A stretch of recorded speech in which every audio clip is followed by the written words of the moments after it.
నెయ్యిని వాడారు.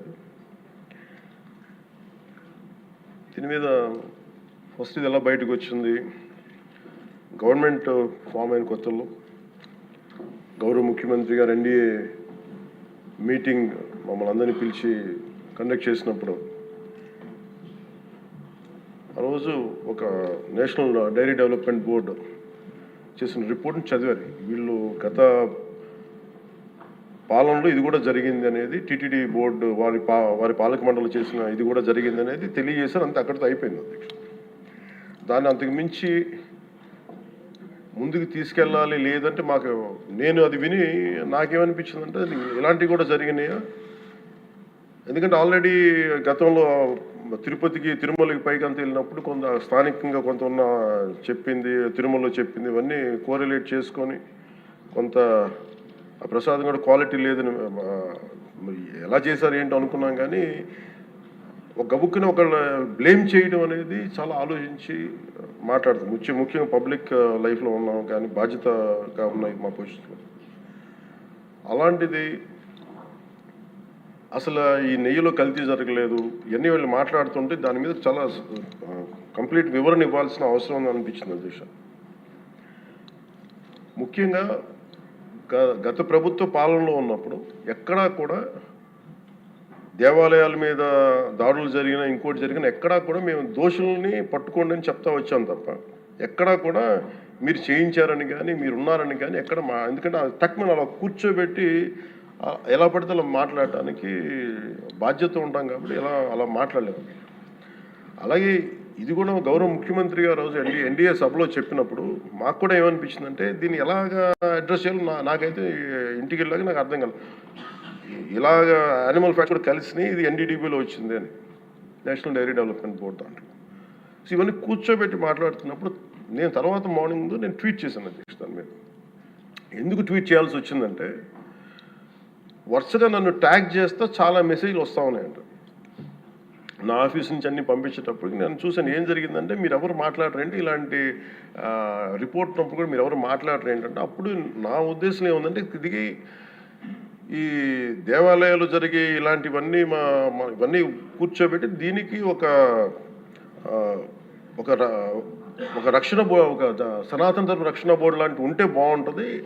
ఎందుకంటే ఇలాంటి కూర్చోబెట్టి చాలా న్యూట్రల్గా చాలా ఆబ్జెక్టివ్గా చేయొచ్చు ఇవి అనే ఉద్దేశంతో నేను పెట్టాను అధ్యక్ష. నాకు గిల్ట్ ఎక్కడొచ్చిందంటే అరే ఇవన్నీ మనకి లాస్ట్ 2-3 ఇయర్స్ మా టెంపుల్ దగ్గర తిరుమలకి వెళ్ళినప్పుడు కూడా గౌరవ మంత్రివర్యులు మనోహర్ గారు మేము వెళ్ళినప్పుడు మా దృష్టికి చాలామంది తీసుకొచ్చారు అధ్యక్ష.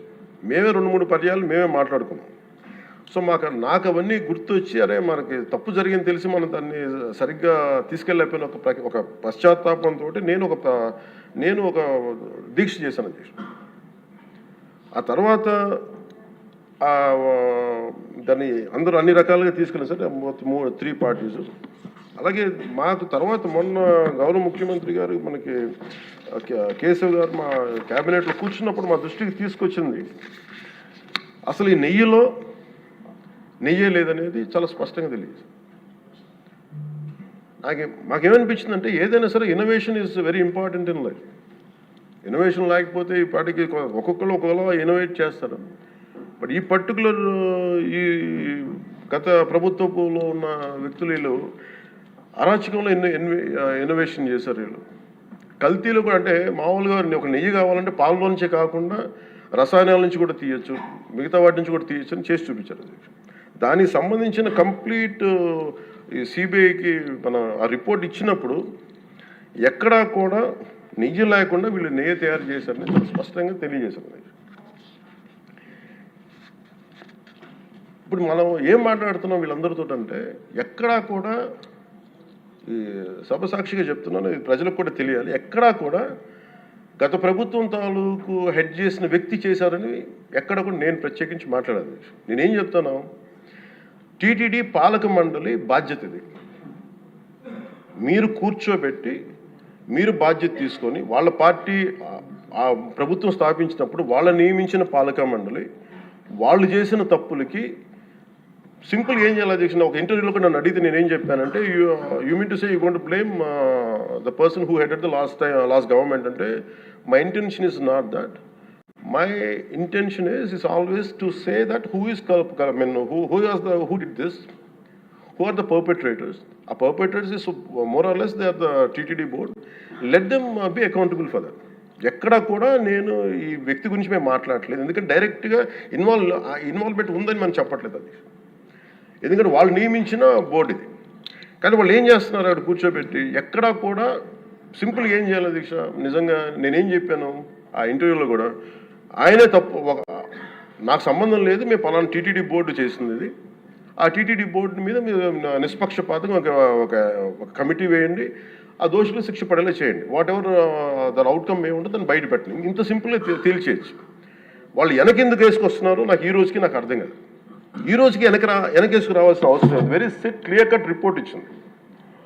ఇందులో కంప్లీట్గా అసలు నెయ్యి లేకుండా వీళ్ళు నెయ్యి తయారు చేశారు కనుక, రసాయనాలతోటి పామాయిల్ తోటి వీటన్నిటితో బేస్ చేసుకొని నెయ్యి లేకుండా నెయ్యి తయారు చేశారు. It's very clear cut, it's evident. ఇప్పుడు ఎందుకు ఇంత డిస్కషన్ అవుతుంది అధ్యక్ష, మనందరం కూర్చోబెట్టి ఇంత సభా సమయాన్ని ప్రజలకు ఇవ్వాల్సింది కేవలం తిరుపతి లడ్డు గురించి ఎందుకు మాట్లాడాల్సి వస్తుందంటే, వాళ్ళు నిజంగా కనుక ఉప్పేసుకుని ఉంటే కల్తీ జరిగింది, దానికి తగ్గ లా ఏం కోర్స్ యాక్షన్ ఏం తీసుకోవాలో తీసేసుకుని అయిపోతుంటే దానికి ఎవరైతే పర్పెట్రేటర్స్ ఉన్నారో వాళ్ళకి ఆ శిక్షగా వెళ్ళిపోతారు. అలా కాకుండా అసలు ఆ నెయ్యిలో కల్తీ లేదు, యానిమల్ ఫ్యాట్ లేదు, రిపోర్ట్ ఇచ్చిన తర్వాత ఇవన్నీ. అందుకని ఈ సభ ఈరోజు ఇంతమంది మాట్లాడాల్సి వస్తుంది అధ్యక్ష. మాకు ఏమనిపించిందంటే అధ్యక్ష, దీన్ని క్యాబినెట్ మీటింగ్లో మా దృష్టికి తీసుకొచ్చింది మీకు తెలియజేస్తున్నాను మీ ద్వారా ప్రజలకి. సిబిఐ నేతృత్వంలోని ఈ స్పెషల్ ఇన్వెస్టిగేషన్ టీం ఆ నెయ్యి తయారీకి 1 లీటర్ పాలు కూడా వినియోగించలేదని చెప్పి చాలా ఖచ్చితంగా తేల్చింది. ఆ పామాయిల్లో రసాయనాలు కలిపి తయారు చేసినట్టు చెప్పింది. ఆ ఇతర రసాయనాలు ఏ మూలకాల నుంచి తయారయ్యాయో నిర్ధారణ చేసే సాంకేతికత, దానికి సంబంధించిన టెక్నాలజీ ఆ పర్టికులర్ మా వద్ద లేదనేది ఆ సిట్ తేల్చేసింది. ఈ కేసులో 36 మందిని నిందితులుగా తేల్చింది. శ్రీవారి ప్రసాదాన్ని అపవిత్రం చేసేందుకు ఒక ప్రణాళిక, ఒక ప్లాన్ ప్రకారం కుట్ర జరిగిందన్నట్టు సిట్ తెలియజేసింది. అలాగే దీని ముందు ఏం జరిగిందని చూస్తే, తమకి నచ్చిన సంస్థలకి నెయ్యి సరఫరా కాంట్రాక్టులు కట్టబెట్టేందుకు ఒక ప్రణాళిక ప్రకారం టెండర్ నిబంధనలు సవరించారు. నెయ్యి సరఫరాకి సంస్థకి ఉండాల్సిన కనీస వార్షిక టర్నోవర్ 250 కోట్ల నుంచి 150 కోట్లకు తగ్గించారు. రోజుకి 4 లక్షల లీటర్ల పాలు సేకరించాలన్న నిబంధనని తొలగించారు. డైరీ రంగంలో 3 ఏళ్ల అనుభవం ఉండాలన్న నియమాన్ని ఏడాది కుదించారు. రోజుకి 12 టన్నుల వెన్నెయ్య తేయాలన్న నిబంధనను కూడా 8 టన్నులుగా మార్చేశారు. అంటే ఒకరికి నెయ్యి కాంట్రాక్ట్ ఇవ్వాలంటే ఇన్ని నిబంధనల్ని తూట్లు పొడిచారు. అది చేసిన తర్వాత మళ్ళీ సవరణ అనంతరం వీళ్ళు ఎంపిక చేసిన సంస్థలు 20-23 మధ్య నెయ్యి సరఫరా చేశాయి.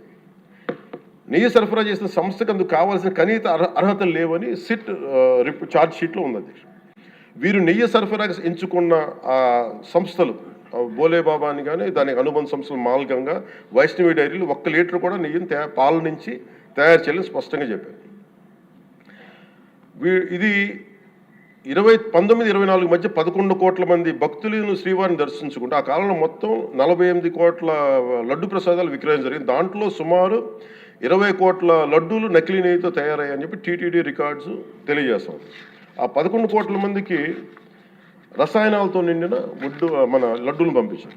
అలాగే ఇందులో 1,00,000 లడ్డూలు కూడా అయోధ్య రామ మందిర ప్రారంభోత్సవానికి పంపిణీ చేశారు.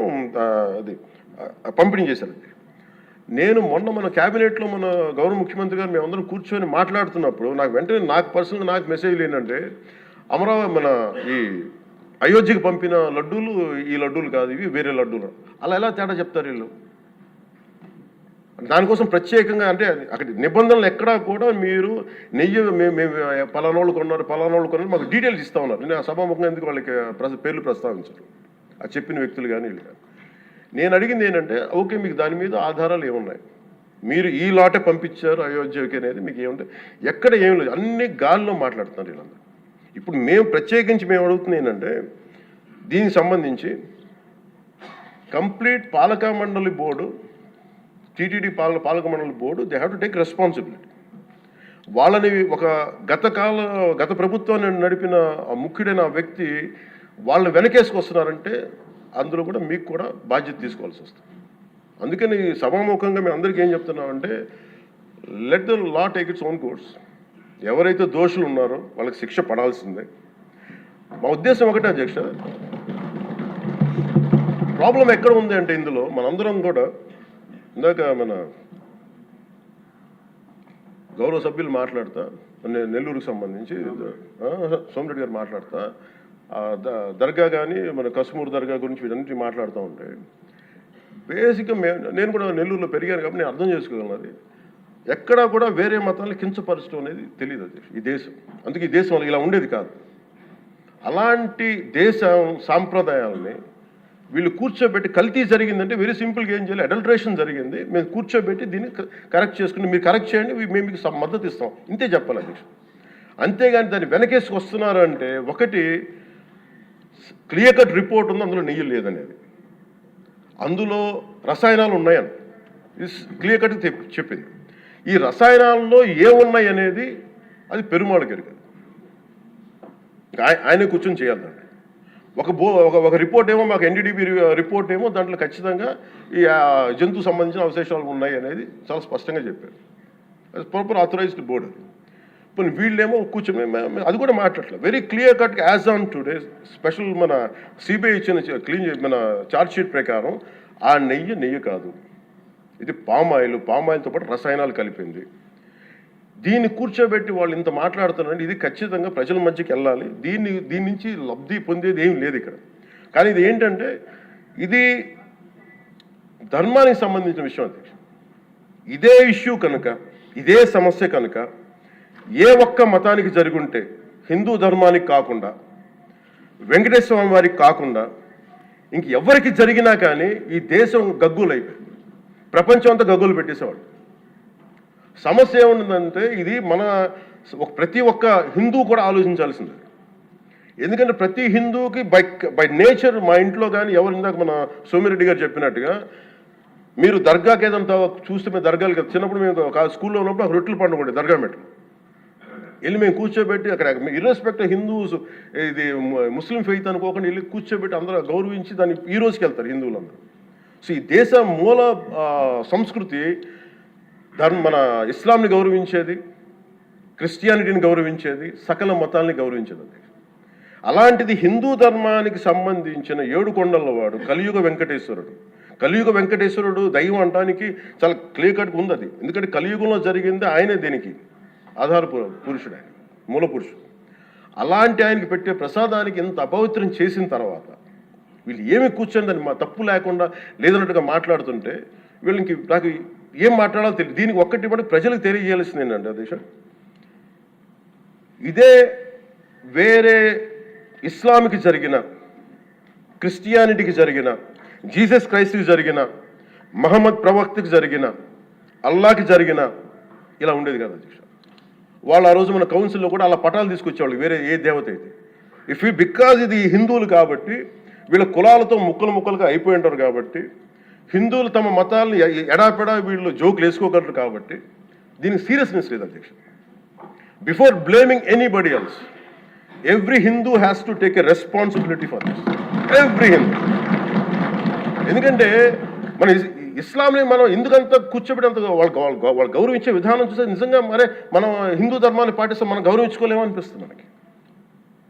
అది మిగతా మతాలను చూసి నేర్చుకోవాలి అధ్యక్ష. వీళ్ళకి ఏముంది, వీళ్ళు ఇంత మాట్లాడుతున్నారు తిరుపతి లడ్డు మీద. నిజంగా వీళ్ళు కనుక మాట్లాడితే అదే వేరే మతం గురించి ఎందుకు మాట్లాడరంటే ఓట్లు పోతాయి అధ్యక్ష. హిందువుల ఓట్లు చాలా ఈజీగా ముక్కలు కులాలను చేసి పెట్టేసి పోతాయి. ఆ వెంకటేశ్వరం కాబట్టి శివుడు ఉంటాడు, శివుడు కాబట్టి అమ్మవారు ఉంటాడు, ఈజీ వాళ్ళకి. ఈ నైజం జనాల్లో మారినంత కాలం ఇలాంటివి జరుగుతూనే ఉంటుంది అధ్యక్ష. వీళ్ళు ఇలాగే మాట్లాడుతూనే ఉంటారు. ఇది లోపల నుంచి మనందరం కదలాలి, ఇర్రెస్పెక్ట్ ఆఫ్ పార్టీస్. నేను వైసీపీలో ఇప్పుడు రాని వైసీపీ నాయకులు కూడా అడుగుతున్నాను, వాళ్ళ పద్ధతిదారులు కూడా చెప్తున్నాను ఈ సభాముఖం. మీరు ఎవరన్నా సరే రేపొద్దున నుంచి మీరు వెళ్ళి తిరుమలలో వెంకటేశ్వర స్వామిని దర్శించుకున్నప్పుడు, ఆ నిలువెత్తు స్వామివారిని చూసినప్పుడు మీకు గిల్ట్ కలగకపోతే మీరు చూడండి.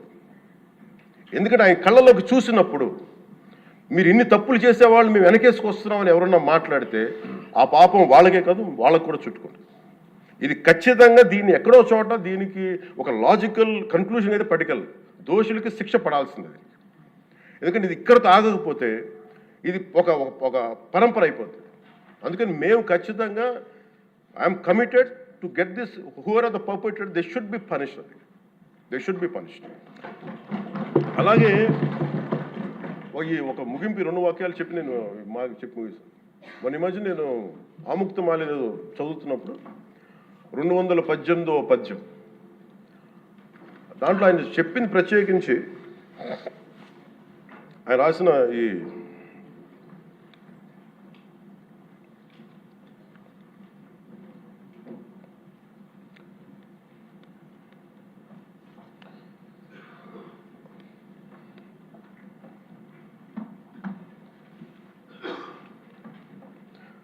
అంటే దేవాలయాల మీద డబ్బుల్ని ఎలా ఉండరు అంటే రాజు రాజుకి కర్తవ్యాన్ని ఉపదేశించే పద్యం.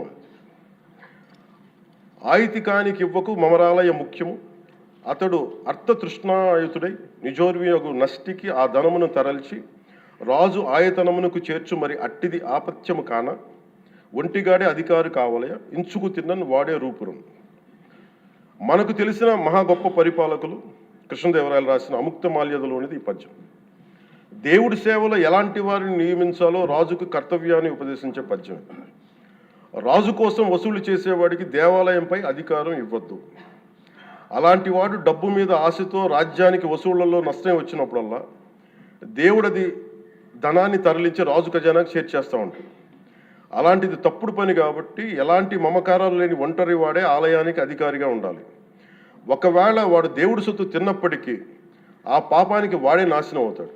కానీ ఆ డబ్బు తెచ్చి రాజుకి చేర్చడం వల్ల ఆ రాజ్యమే నాశనం అవుతుంది అని చెప్తుంది అధ్యక్ష పద్యం. గత ప్రభుత్వ పరిపాలన కాలంలో జరిగిందంతా అచ్చంగా ఇలాగే జరిగింది. అంటే ఇది మనందరికీ కూడా చాలా లోతుగా ఆలోచించాలి. ఇది భగవంతుడికి సంబంధించిన, అది అంతమంది వెళ్ళి వాళ్ళ కర్మని అక్కడ వేస్తారు అధ్యక్ష డబ్బులుగా. ఆ కర్మని ఆ పుణ్యస్థలమే కాపాడాలి. భక్తులు తాలూకు ఆ నిత్య 7 కొండల వాడి నామస్మరణే కాపాడు తప్ప ప్రజలు చేసిన కర్మను ఎవరైతే భగవంతుడి సొమ్ముతోటి ఆడుకుంటారో, భగవంతుడి డబ్బును దోచేస్తారో తరాలు కూడా లేచిపోతాయి. చాలా జాగ్రత్తగా ఉండాలి. ఇది ఎంత మనం ఇది చాలా పుణ్యకార్యాలకు ఇవ్వాల్సింది. అందుకని వీళ్ళందరికీ కూడా ఇప్పటికైనా దీనికి కల్తీ జరిగింది, వాళ్ళు ఒప్పుకుంటామని చెప్పి వాళ్ళు నిజానికి ఇంకా ఇబ్బంది లేకుండా ఇంక మళ్ళీ దీని గురించి మీరు ఢిల్లీకి వెళ్ళి కోర్టులు వేసే కొద్దీ మీ పాపం పెరుగుద్దే తప్ప మీ నాశనం కొంచెం ఫాస్ట్ అవుద్ది తప్ప ఇదైతే తగ్గదు. అందుకని దయచేసి అందరం ఈ ఒక్కటి అధ్యక్షుడు ఇంకొక మరో మాట చెప్పి ఎక్కడో చోట ఈ దేశం హిందూ దేవతల మీద, హిందూ ధర్మం మీద దాడి జరుగుతున్నప్పుడు irrespective of political parties, irrespective of what you are, where you are, which language you speak, ఏ భాష మీరు మాట్లాడతారు, మీరు ఏ కులస్తులో తెలియదు, కానీ హిందూ ధర్మాన్ని మటుకు దాడి జరుగుతున్నప్పుడల్లా ముక్త కంఠంతో ఏకాభిప్రాయంతో ఖండించకపోతే మటుకు ఇలాంటి పరంపర కొనసాగుతూనే ఉంటుందని తెలియజేసుకుంటూ సెలవు తీసుకుంటాం. చాలా పవన్ కళ్యాణ్ గారు చాలా అత్యద్భుతంగా ప్రజల్ని ఆలోచింపజేసే విధంగా చాలా అద్భుతంగా మాట్లాడారు. అప్పుడే అయిపోయిందా అని ఫీల్ అయ్యేలాగా చేశారు. ధన్యవాదాలు. ఇప్పుడు గౌరవ ముఖ్యమంత్రి వర్యులు నారా చంద్రబాబు నాయుడు గారు మాట్లాడారు.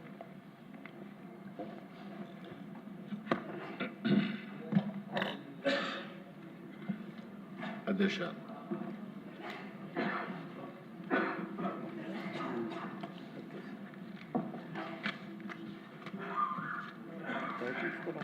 ఇప్పుడే ఉప ముఖ్యమంత్రి పవన్ కళ్యాణ్ గారు మాట్లాడారు. వారి మనోభావాల్ని, వారి ఆవేదన కూడా వారు తెలియజేశారు. ఇక్కడ ఉండే వాళ్ళే కాకుండా ఈ రాష్ట్రంలో మనం అందరం కూడా రిపీటెడ్గా వెంకటేశ్వర స్వామి దగ్గరికి